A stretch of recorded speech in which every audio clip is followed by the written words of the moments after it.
In October 2024, archaeologists uncovered a hidden tomb beneath Petra's most famous monument, the Treasury. 12 complete skeletons, bronze artifacts, and ancient pottery emerged from the darkness. But here's the twist.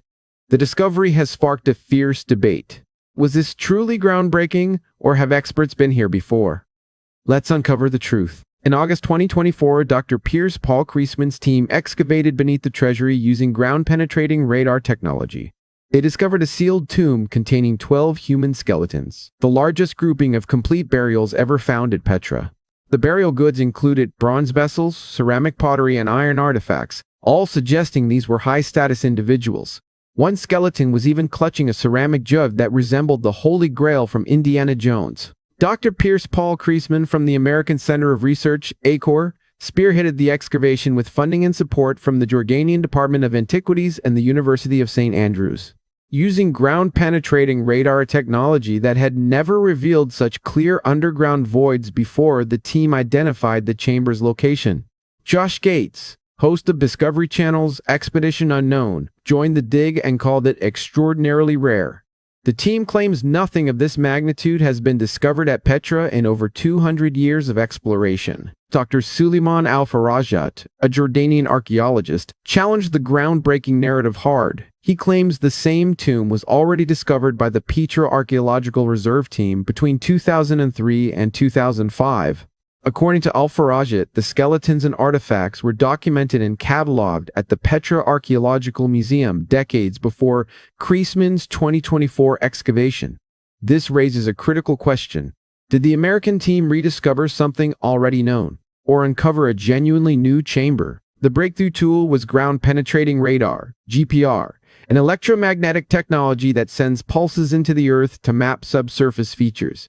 Professor Keith Bates, who conducted the survey, noted that the radar readings provided some of the clearest insights he'd encountered in his career. The scans revealed probable voids on the right side of the Treasury that mirrored chambers found on the left in 2003. This symmetry justified excavation permission, but was it enough to claim a new discovery? The central mystery hinges on location and documentation. Tombs were indeed discovered on the Treasury's left side in 2003. But Kreisman's team excavated on the right side, a different location with its own undisturbed burials. However, Al-Farajat's claims about prior documentation muddy the waters. If the 2024 skeletons were already recorded in the Petra Museum archives, why wasn't this knowledge publicly shared?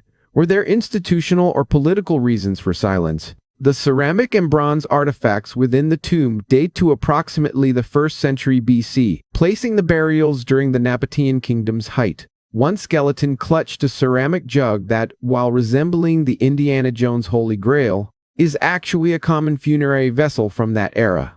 Researchers are now conducting DNA analysis to determine family relationships among the 12 individuals and extract evidence of their diets and physical labor data that could rewrite our understanding of Nabatean society. The true significance of this discovery, assuming it's genuinely new, lies in what it reveals about Petra itself. The Treasury's original purpose remains a mystery. Was it a mausoleum, administrative center, or temple? The tomb's occupants were clearly important enough to warrant burial at the city's symbolic entrance. DNA and artifact analysis could unlock information about Nabatean lineage, trade networks, diet, and social hierarchies. These answers could reshape our understanding of one of history's most enigmatic civilizations. Discovery Channel's Expedition Unknown featured the excavation as a monumental breakthrough, complete with Indiana Jones parallels and cinematic drama.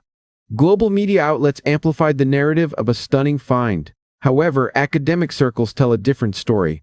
Some historians argue the hype obscures legitimate questions about originality, documentation, and attribution.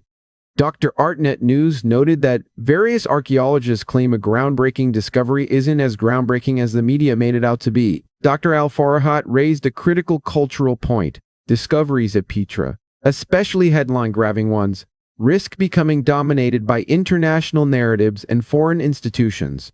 He noted that other Jordanian sites like Wadi Rum have become closely associated with foreign explorers and media figures, potentially overshadowing local heritage ownership. This reflects a broader tension in archaeology. Who gets to tell the story of ancient civilizations? Should priority credit go to discoverers or to the descendants of the people buried there? Dr. Kriesman maintains this is the largest intact burial assemblage ever recovered at Petra. Professor Bates emphasizes the scientific significance for dating the Treasury's construction and understanding Nabatean society. Dr. Karubla Al-Farajat contends that attribution matters and that proper credit should acknowledge prior discovery. The three positions aren't mutually exclusive. It's possible the 2024 excavation both uncovered something new and rediscovered previously documented remains. The academic consensus? We need clearer documentation and transparency. The most compelling part of the debate may be resolved by science. Ongoing DNA analysis of the 12 skeletons will reveal whether they're related, trace their geographic origins, and indicate their general health and lifestyle.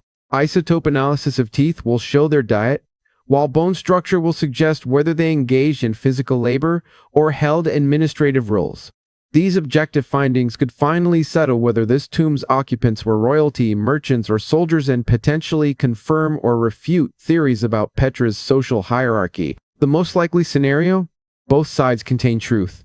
A tomb may have been discovered in 2003, but if documentation was incomplete, inaccessible, or confined to internal reports, Kriesman's 2024 excavation could represent the first thorough, scientifically rigorous, and publicly documented investigation of the site.